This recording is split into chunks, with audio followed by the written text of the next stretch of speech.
on my pipe, saliva, drip on my Calvin Klein. I don't need 100 guys, I post them alone, my circle's tight. That drive to the gym is one of the most important moments of the day. It's an opportunity for you to start flicking the switch. That's what I tell myself. I tell myself, flick the switch, Georgie boy, because this is what's gonna make or break the session, and it can, you know, believe it or not, it actually can. I see so many people thinking about fucking shit, they're depressed, they're miserable, and I get everyone's got a stressful life for sure, but I've learned over the past couple of years that the best thing you could possibly do is focus on yourself. Focus on yourself and your goals, because you've only got one fucking life on this planet. And if you spend so much time putting energy and negative energy into other people and what they do, you're never gonna progress, you know? You're always gonna be fucking sad. Sorry if the camera angle shit. There we go. Oh. There we go. You're always gonna have a shit life. So these sort of moments here, I just try and think, right, this is my time. Everyone else can wait, because I'm the most important person in my life. And there's me, my life, my happiness. And that's something that you guys need to replicate as well. If you are in that sort of situation where you're not happy, you need to put yourself first. And once you start putting yourself first and being a bit more selfish in your life, yeah, people might think you're a cunt, but who gives a fuck? If the people don't like that, then they can fuck off, you know? Who gives a shit? You're the most important person, yeah? You remember that. You watch it right now, you're important. You are important. You're important to me, yeah? You are important to me. So fucking sort your life out now, yeah? Come on, man. Nut is fucking on. Get out of my head now. See all this? Out, out, out, out. Fuck off. See, look. Out you fucking get. Get out the window. Stay out there. Tell me you're a dickhead without telling me you're a dickhead. Oh wait, I'll tell you I'm a dickhead. You twat! Just got back from push. What I'm going to do is I'm going to sit down at the table and explain, I think, in more detail about my current push rotations and how you can pretty much program push sessions yourself. But I wanted to reflect and say that I am competing in 2022 next year, which excites me. I'm guessing most people know that's sort of my plan anyway. I competed in 2019, followed the channel for a while. You know that there's a lot of videos of me with the jet black beard, looking like someone from fucking ISIS, the Taliban, or whatever you want to call it. Fuck me, I looked terrible back then just thinking about it. But I've learned so much since then. I'm a new person. Obviously that was 2019, it's now 2021, and I've probably got 5-6 months of my off season left before I actually go into my contest prep, which is nerve-wracking and exciting. But what I plan to achieve this time round is mainly just improving upon myself. Like, I always want to better myself every single day with what I do, and I certainly know that I've improved in terms of muscularity, that's for sure. That's no doubt about that, I've improved.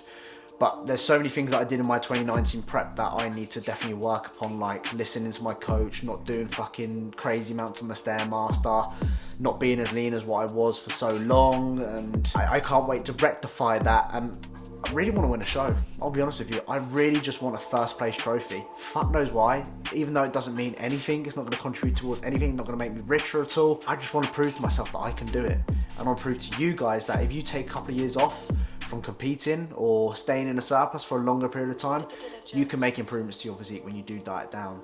And that's a big preacher of this channel. Yeah, it's exciting, man. I've got like 5-6 months left and it's going to fucking fly by, but I'm determined to better myself. I really am. And we're going to do this diesel. He's going to make my steps a lot easier, because obviously I'm going to have to do steps. With him it's easy, it's a piece of piss. Maybe not this guy. Don't even know why we got this guy.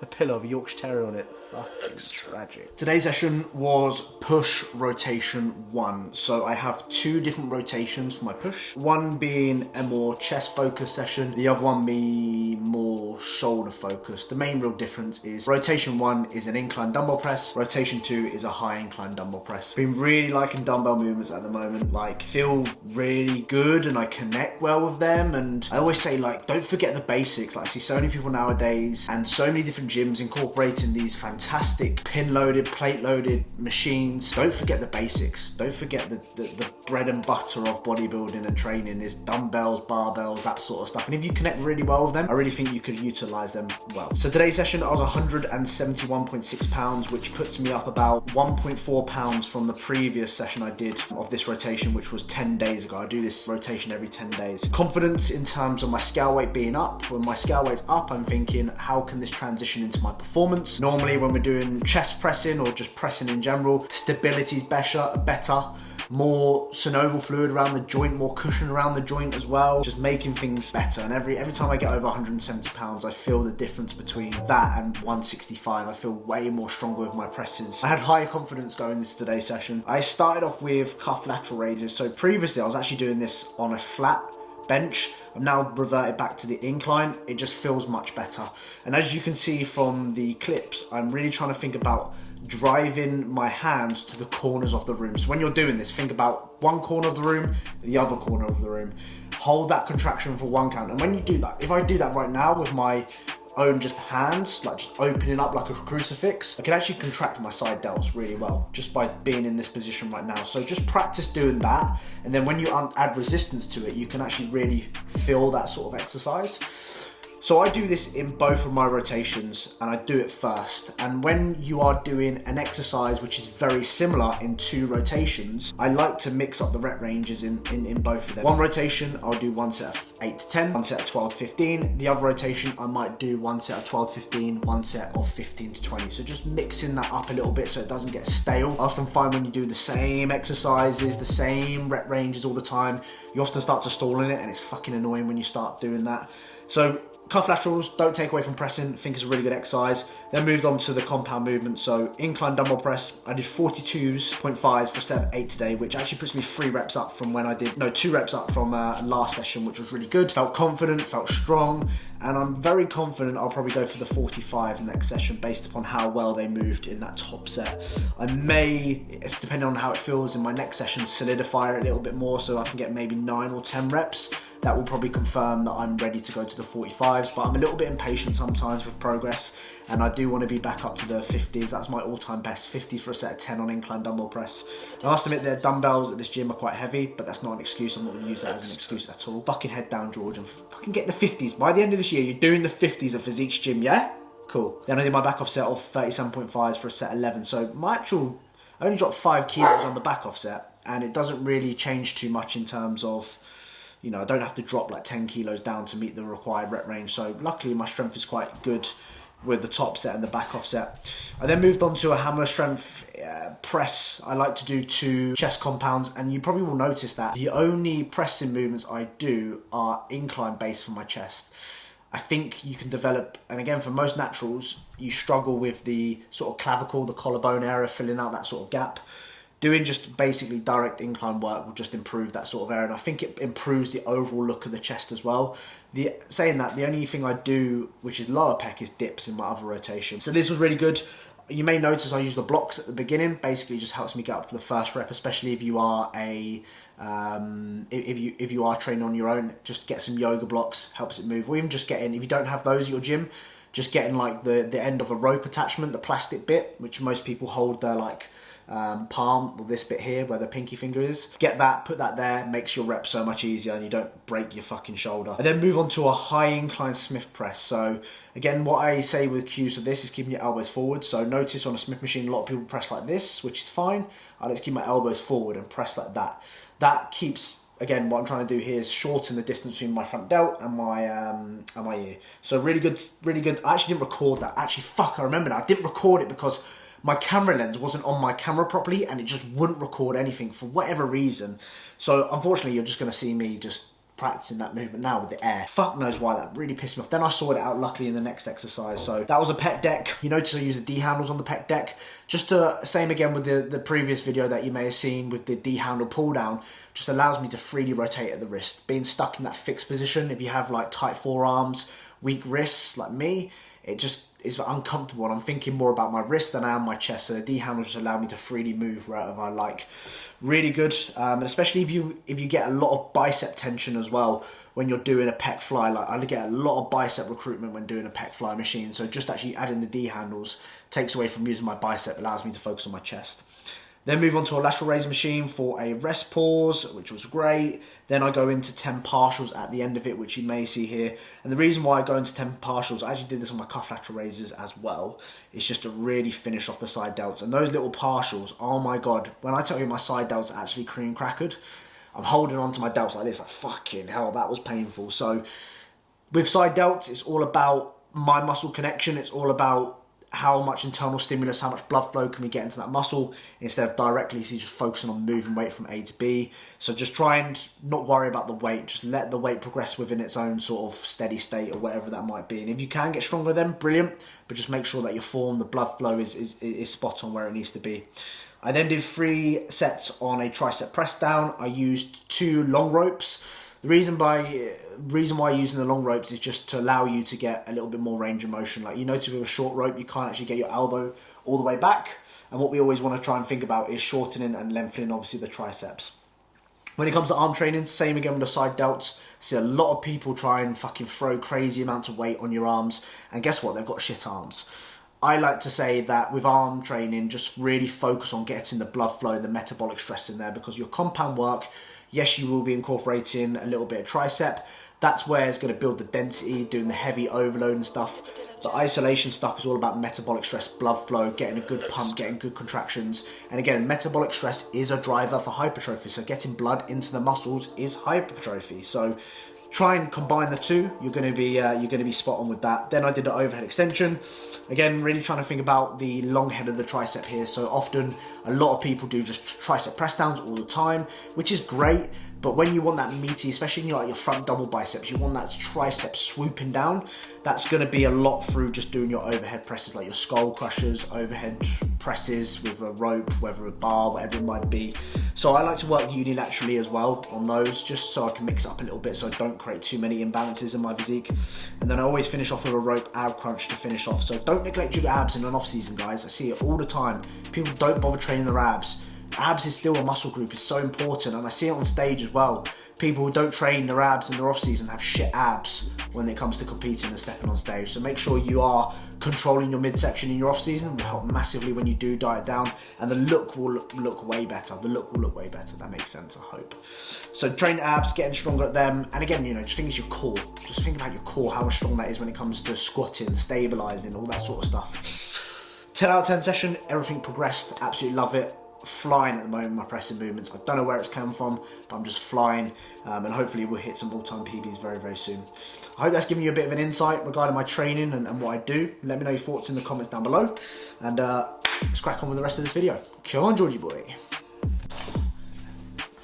This is a big old box, let me tell you that. Obviously the camera never does it justice. Supplement order, what we got then? Oh, fuck.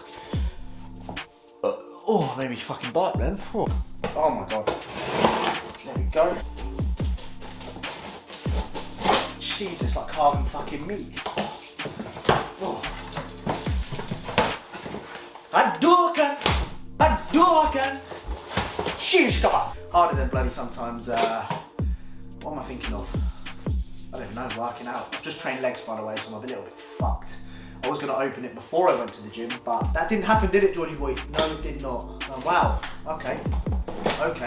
So as always, Supplement Mad, Will, thank you for always looking after me. And if any of you guys are interested in any of the products that you see, make sure you fucking use my code, alright? Because I'll find you and I'll punch you in the face and your girlfriend and your dog. Like, if you got a dog like this, I'm going to come and kick it. Yeah, so make sure you use my bloody code. Cream of rice, come on. This is really annoying, like, come on, why does the tub need to be this big? Like, it's just a waste. Look how much is in there. Look at the size of the tub. It just doesn't make sense in my head. Like, why would you just waste all of that? Like, make the tub smaller. Caramel biscuit, of course, the best, and I fucking mean it, the best cream of rice on the market. As you can see, Will's stocked me up with 2 tubs. So that's probably going to last me for a month. That lasts me about a month. That lasts me about a month. As always, the Perform Whey of my choice is the double chocolate flavoured. I'm a big fan of the double chocolate. I don't swerve from what I know. And this one, in my opinion, is the best one. I'm sure other people have different opinions, but you can't go wrong with this. Lovely in protein sludges. Lovely in cream of rice, lovely in oats, just a lovely all-round protein. As always, stock up on the ashwagandha, as I'm a big fan of that. Just simply take it post-workout, pre-bed in the evening. 2 capsules of this, which is 600 milligrams. The clinical dosage for it works really, really well. We then have the electrolytes, so something that I consume in the morning. You haven't drunk for about 8 hours, 9 hours or so. Really good first thing in the morning to get hydrated. So that's definitely going into the stack. So the one I've been using is Unicorn Blood from Axe and Sledge. I'm now going to try the deadlift and gummy bears. I actually had someone message me saying this is the best one and they'd recommend it. If you're watching this, mate, I'm going to give you a review of this, see whether it's better than Unicorn Blood, because Unicorn Blood is very, very good. So this is all around the panel. You obviously can't probably see that, but really good. Covers your essential amino acids, got your branch chain amino acids as well, got some hydration formula stuff in there. Another thing I use on a regular basis is L-glutamine. So using L-glutamine for digestion purposes. Obviously, my stomach has never been the greatest in the world, and what I've noticed by just taking 5 grams of this every single day is it just helps my poos just be way more consistent. Go at the same time, the rock solid, the good poos. You know when you just have a poo and it's like, that was a good fucking poo. One of those. So glutamine definitely does help. And by the way, if anyone asks me like, what's the update on the stomach issue? I've got no problems at all anymore. No problems. A lot of it I think was stress related, but I would say just adding in the L-glutamine has helped. Whether it's just in my head or not, who knows? But either way, I'm gonna continue taking it. So CMP do a good one. I think this is like, how many servings is this? 500 grams. This is like 100 servings, which will last me forever pretty much. And my normal non-stim that I go for, I think this one, in my opinion, is the best one on the market. Annoyingly, yeah, this is how much companies fucking rip you off and piss you off. So it says on here that you've got 30 servings. It contains 20 servings, but 1 serving is 2 scoops. So you think, 1 scoop 20 times? Actually, no, 2 scoops is 1 serving. So they do fucking mug you off, some of these companies. Naughty boy, it's not good. But 22 grams, you get a lot of, obviously, focus, you get the pump hydration formula, you get L-citrulline, you get beta-alanine, you get all these sort of ingredients which are clinical dosage in terms of getting a good pump, focus, all that sort of good stuff. So non-stim pre-workouts, if you do train in the evening times, you know, for focus, good for pumps, that side of things, you're trying to stay away from caffeine. Especially caffeine has a half-life of every 6 hours, so you don't want to be consuming caffeine ideally beyond 1, 2 o'clock in the afternoon, depending on when you fall asleep. So non-stims work great in the evenings, or even if you're just having a caffeine break, something which a lot of us do. We go through phases of detoxing ourselves from caffeine, if you would like to call it that. Going for a non-stim works really, really well. I still can't believe people use my code. I'm thinking, I'm a dickhead. Like, just you watching me right now, you think this guy's a twat, innit? But people like it somehow. Don't know how, but people do enjoy it. If you are one of those people that enjoy me as a person and like it, then fuck, you know, what you doing with your life? But honestly, I really do appreciate it. It means more than what you know. Now I need to find fucking space to actually put this in the cupboards. That's the only bad thing about these supplements, is where do I store it? And my mum calls the drug cupboard. I'm like, Mum, it's not drugs. Like, come on. Not those type of drugs anyway yet. I'm gonna end today's video here. Comment down below bottle if you've watched the whole thing. I've just been editing this video around about 17 minutes, so I don't really want to make it any longer than that. So yeah, what do you guys want to see in terms of building up to when I do compete? Do you want me to go through what my plans are, what I'm thinking about doing from now till then, how long the contest prep is going to be, this and that? Because ideally this is where it starts, you know, this is where the contest prep starts. In fact, it's all year round really, but this is where we're really thinking about, okay, Georgie boy, you're stepping on stage next year, let's fucking do this. As always, appreciate everyone that watches the videos. Please always drop a like, it does help me out a lot. And if you do have any questions, comments, I'd love to hear them down below. Lots of love, and we'll see you guys in a bit. Tester. You think I got PTSD from the things I see, my mind is messed up. Heart still clean, new Glock, no bean, tryna take that scene and make man rest up. Shout out my AGBs, real demons, with the reason that grieving. Step a season, has suspect creeping, I'm the reason that his hair's not even. I'm a lyrical criminal, when I get physical, keep that talk to a minimal. Truth is man, one kick more, left man critical.